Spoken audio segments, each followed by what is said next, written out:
Welcome to this course, which we call the fundamentals of yoga. These are not the fundamentals that many people learn and practice in their first classes. These are the fundamentals that make the difference between doing a workout as opposed to doing real yoga, which is happening on a physical level. The way I define yoga on a physical level is to create a connection within the body. Yoga means connection, and hatha means force. What we're creating is a sense of pressure differences in the body. Pressure is expressed as force. And when we do this, we create pressure gradients or force gradients that will actually encourage the flow of energy and information through the body. Now, the information we're sending through the body is not just any information. The most important information that we send through the body is the information that is so well explained in the yamas and niyamas of yoga, which are things like being gentle, being loving, being sharing, being honest and giving. And to get this happen on a physiological way, you need to enhance the functioning of the parasympathetic nervous system. The parasympathetic nervous system is that part of your autonomic or automatic nervous system which puts you in a state we often call rest, rejuvenation and relaxation. Now, the difference is a lot of people's exercise, where we feel stretching and tensing muscles, heart rate increasing and breath increasing, actually tends to put the subconscious body into a state of flight or fight. So although you might be thinking, I'm doing an exercise, and that there's no threat involved, on a subconscious level, the body perceives this to be threatening.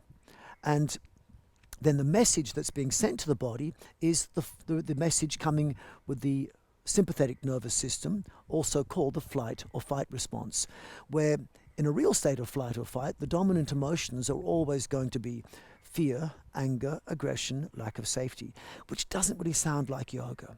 So what the best practice can be on a physical level will be one which creates flexibility, because it's useful to be flexible, but without the sensation of strong stretching. Because the more you can feel a stretch, the closer you are to pain. And the more you can stretch even further after that, the more likely you are to be injured. So if you can get flexible without stretching, it's a lot better. And these are some of the things that the system I'll be giving you can help you do. Similarly, we're trying to become strong without feeling tense. So if you can have the ease of doing something like, say, lifting up into a handstand, but without the sense of strong tension of muscles, this is more likely to keep you calm and make blood flow a lot easier without a sense of stress. And so this is what this system can also offer. Then thirdly, what you also want is to improve circulation. Now, there are 12 different ways you can move blood through the body, only one of which is the heart. And if you can encourage the 11 other ways to move blood through the body, you'll find you have excellent circulation of energy through the body, but without the heart racing. And of course, someone who runs fast with their heart rate low is called a fit, healthy person. Someone who walks slowly with their heart rate racing is generally considered unfit.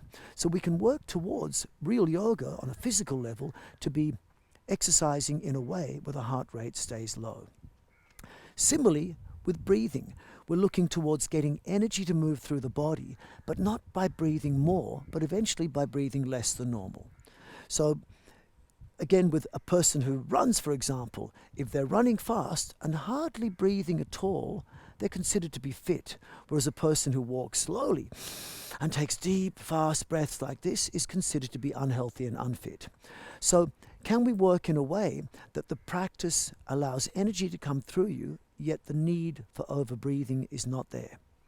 And another way to represent this is in India and even in China, it's commonly understood that the yogi counts their life not by the number of years they live, but rather by the number of breaths they take, by the number of beats their heart makes. And so this is closer to yoga on a physical level. I want you to get flexible without feeling stretch. I want you to get stronger without feeling tense. I want you to get blood flow without the heart racing.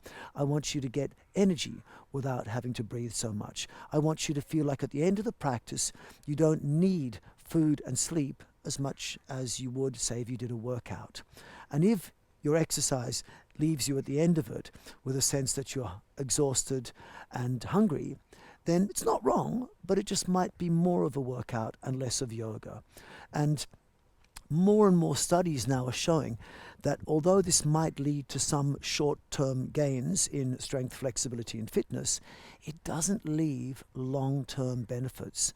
And sometimes, many people that I've observed, and even in myself to a certain extent, who have done strong stretching, tensing muscle exercises for decades, often you start ending up with things like joint problems and physiological problems associated with stress. Remember that stress and overstimulation of the sympathetic nervous system actually starts to turn off the internal organs which promote longevity, well-being, and long-term health. These are especially the organs to do with the digestive system, which allow you to absorb food, eliminate waste, get nutrients out of the food that you eat. And the immune system, that system which allows you to heal from sickness and recover from injury. And then the third one is the reproductive system. The reproductive system is not just how well you become fertile to have a child, but also most of the cells in our body have to reproduce. And so if you can't regenerate your body cells because your reproductive system is depressed, then you won't be able to really stay healthy in longevity. So by triggering a type of practice that can keep you calm as opposed to stressed while you exercise, yet gives you benefits for strength, flexibility, and fitness, this is closer to a yoga that can give you longevity and health. So how do we do this? We're trying to create the circulation of energy and the loving information of the parasympathetic nervous system through the body. So what's the way to do this? Well, the first thing we need to do is to unblock the blockages of energy and information through the body. And then once you've done that, we need to make the energy move through the body. Once those two things have been done, all you've got to do is just, at the first stage, just enjoy the fact that our body is like heaven on earth. And in its natural, healthy state, all you've got to do is sit back and enjoy it. It's the first two steps that are more difficult. One, to unblock the blockages of energy and loving information through the body, and then to make the energy move. Once you've done that, just sit back and enjoy the natural state of wonderfulness which we have inside us, which is like what children tend to feel unless you disturb them. So to unblock the blockages of energy and information inside the body, what blocks energy inside the body is 5 things. Number 1, too much sensation of overstretching. And when I say overstretching, once you start to feel a stretch in the body, although it might give you some benefits in flexibility, you're also closer to a state of pain and then injury. So the body tends to tense up and become a little bit less able to promote blood flow. An analogy can be a garden hose. If you take a garden hose, turn on the tap, the water should flow if the hose is unimpeded. But if the hose is folded in half, then the water stops flowing, and that folded in half is a little bit like an overstretch on one side of the hose. So if you can create flexibility without strong stretching, you get a better result for circulation, and the body does not also perceive that sense of threat. So you also get more parasympathetic, calming, restful rejuvenation in the practice. The second thing that tends to block energy in the body and the flow of circulation is over-tensing muscles. So it's said in most physiology textbooks that if you tense a muscle more than about 15 to 25% of its maximum tension, already blood flow is impeded. So can you work in such a way that you don't over-tense the muscles, yet you spread the effort through the body in such a way that you still manifest strength? So there are some secrets with that I can help you to actually still get strength, but without the risks of either blocking circulation or overstimulating the sympathetic nervous system and entering a stressful place. The third thing that blocks energy and information flowing through the body is over-breathing. Now, although we hear a lot about the benefits of breathing, If you hyperventilate, which means if you breathe more than the body would normally breathe given its own choice while you're doing natural breathing, what starts to happen is carbon dioxide will deplete. And carbon dioxide is a chemical signal inside the body which opens the blood vessels to the brain. It opens the bronchial tubes. It calms the nervous system, and it is a necessary prerequisite to allow the entry of oxygen into your cells. So in the absence of carbon dioxide, which is what happens when you breathe more than normal, because every out-breath will blow out the carbon dioxide, you will actually get less blood to your brain, less oxygen to your brain. You'll also get less oxygen transferred from your lungs into your blood. So there's less oxygen in the blood. The nervous system will become overstimulated in the absence of carbon dioxide. And so then you become a little bit more jittery, more overstimulated, and a little bit more panicky. Although in the beginning, some people like that feeling because you're a little bit sensational. And then the other thing that's very important is the oxygen that's carried in the red blood cells will not be able to enter the body cells. Because to enter the body cells, the oxygen carried on oxyhemoglobin has to be around enough carbon dioxide so you get gas exchange. If you want to learn more about this, Google the Bohr effect, B-O-H-R, and you'll understand then that if you overbreathe, you will not be able to get oxygen into your cells. And so then what happens is a cell will have to metabolize sugar in the absence of oxygen, which it can do. But a cell which metabolizes sugar in the absence of oxygen can only make 2 units of the energy currency known as ATP, whereas a cell that metabolizes or burns sugar in the presence of oxygen can make 38 units of the currency of energy called ATP. So that's like 19 times as much energy that you'll get in your body if you breathe less than normal rather than breathing more than normal. This is something that's well understood in the world of physiology and has been for nearly 100 years. But in the modern world of exercise, a lot of people think, well, breathe more, it's good for you. You do need to have more oxygen in your cells, but surprisingly, overbreathing actually will block the flow of energy and information. The other thing that blocks the flow of energy and information in the body, the fourth thing, is overthinking. Now, there's a difference between learning yoga and doing yoga.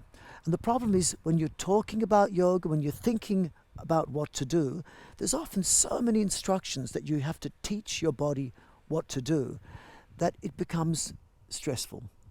And so if you start to feel stressed by the number of instructions that you're trying to make, this will actually put the body into a state of flight or fight. You'll start to tense up, and it's very difficult to get energy and loving information to circulate. So actually what you really are better off doing is slowly introducing information to the body so that the brain here thinks less and the inner body starts to have intelligence in every cell. And that way then, it's a little bit like if you had to learn how to walk, there is so much muscle control that you require to really learn how to use your legs to walk. And it's so complex that to relearn it as an adult would be such a complex process. But once you learn it, you can walk without thinking. Maybe another example that's useful is learning how to drive a car. When you first learn to drive, say, a manual car, there's all the thoughts of accelerator, brake, clutch, gears, indicators, road rules, other people on the road, and it can be very, very stressful the first time you learn it. But anyone who's been driving for a little while, especially a few years, knows that you can actually pretty much turn off your mind and the body drives on automatic. And this is when the yoga of driving begins, when you can start to drive in a way where you don't have to think so much up here. So let's differentiate learning yoga from doing yoga. And then how can we introduce this to ourselves in a daily way to think less while we practice? And to do this, we'll incorporate a lot of nerve reflex work inside the practice. The fifth thing that tends to block the flow of energy and information in the body is overeating. If you can learn to eat less, it's probably the one thing that has been shown repeatedly for 100 years, that the less you eat, the longer you live. Now, if you practice in an intelligent way, you'll find that at the end of your practice of posture, movement, and breathing, you'll be less hungry than you were at the start. If you practice in a way which makes you feel hungry afterwards, then actually you're going to start having more food inside you, and that food actually will block the flow of energy and information through the body. So the biggest secret to this is also learning how to tense less, stretch less, breathe less, and think less. And the less you breathe, generally, the less hungry you are after your practice. There's a good science behind this as well. So my recommendation is, while you practice, stay safe. Do your posture, movement, and breathing. But if you can, do the same thing while tensing less, stretching less, breathing less, thinking less. You'll find the effect is a lot better. So once you've encouraged and really reiterated to unblock these blockages, over tension, over stretching, over breathing, over thinking, overeating, then the next stage is to move the energy through the body. And I can talk about 12 different ways to move blood through the body, but the simplest way of summarizing it is using 4 main principles which can be used as the fundamentals of yoga. And these 4 main principles are often not put in this way. The first one is to make the movements that you make active movements. Active movements are ones which do not use the assistance of external forces, such as gravity, one limb pulling another, or momentum. These are movements which are done with your own muscular volition. Your muscles will do the movements rather than you dropping with gravity or pulling with one limb, etc., or throwing with momentum. Active movements, and I'll explain this more in detail. The second thing is to move from your core. And your core, which in yoga of India is called the khanda, in the yoga of China it's called the dantian, lies between your navel and your pubic bone, a few centimeters inside. It's at the level of your L5-S1, which is about 2 centimeters below the top of the hips, and it's between the pelvic floor and your diaphragm. At that region, which is just a small speck, around that region is a large plexus network of nerves called the enteric nervous system. And modern science has shown that this is the conduit, the transmitting point between when you think of doing an action and when your arms or legs move to do that action. It has to be translated through the enteric nervous system, in yoga called the khanda, which in the yogic text it says the khanda is the original starting point of 72,000 nadis, the network or plexus of subtle channels that moves energy and information through the body. So moving from the core is the secret to good practice, to good exercise, good posture, movement, and breathing. And when we say move from the core, it's a little bit different to locking your core. There's a lot of emphasis in the modern exercise world about locking the core. But as a exercise-based physiotherapist, my other job apart from being a yoga teacher is we know from physiotherapy, physiology studies that people talk a lot about drawing the lower abdomen inwards. This is related to moving from your core. It's not that we have to harden the core to have healthy spinal movements. It's not that you have to lock it, because if you do, you actually inhibit everything through this region. Learn to move from the core, and this I'll show you in various different ways, and we can see how it works more effectively and efficiently, and I'll get you to try it too. The third principle that's going to help you achieve yoga is to breathe naturally in the beginning of your practice. You can learn hundreds of fancy breath control exercises, but none of these will make any sense unless you first can control what natural breathing really is and understand it and restore the type of breathing that you had as a child. Young children tend to breathe naturally. But most adults, even from the age of about 12 years old, actually tend to inhibit natural breathing and promote stressful activities in their body. So to restore natural breathing first will not only keep you calmer and keep your energy levels better, but also it will help free up the core and allow to move actively from the core. Once you've mastered this, of course, then you can start doing more complex breath patterns, but even these breath patterns have to be starting from the core, be initiated through the natural breathing pattern which involves your diaphragm. Then the fourth thing that's going to make your practice of posture, movement and breathing effective is to flow. And what flow means is not to move forward and backward into a position, but rather to be like a car, which when you're driving a car and you go from point A to point B, and then if you have to go back to point A, you could reverse back. But if you do this, forward, backward, it's energetically very inefficient. You use too much energy and you waste energy. Imagine driving a car. You accelerate, vroom, and have to brake and stop. Accelerate backwards, brake, stop. And this start and stop, accelerating and braking, wastes energy, and it's actually very jarring, especially if you do it quickly. And so rather than this jarring and energy wasting, moving back and forth in and out of postures, learn to move in smooth patterns in three-dimensional space, which would mean, for example, if I want to get from A to B, rather than going forward and backward, I move slightly to the side, and in a curved shape, I'll come to position B, continue in a circular-like movement to position A. Then I can go as fast as I like, and I very rarely need to put my foot on the brake or the accelerator, and the energy builds up. Once you learn to flow in three-dimensional space, making smooth, curved motions in three-dimensional space, then it's a little bit like taking a ball with a string attached to your hand and you spin it. And the momentum that's generated keeps the energy moving. So I want to give you a few examples of this and you can try for yourself. So we're going to work with these four main principles, which I consider the fundamentals of basic yoga, and I'll show you how you can apply them very simply and then in more complex postures that are taught in many of the physical yoga classes in the world today.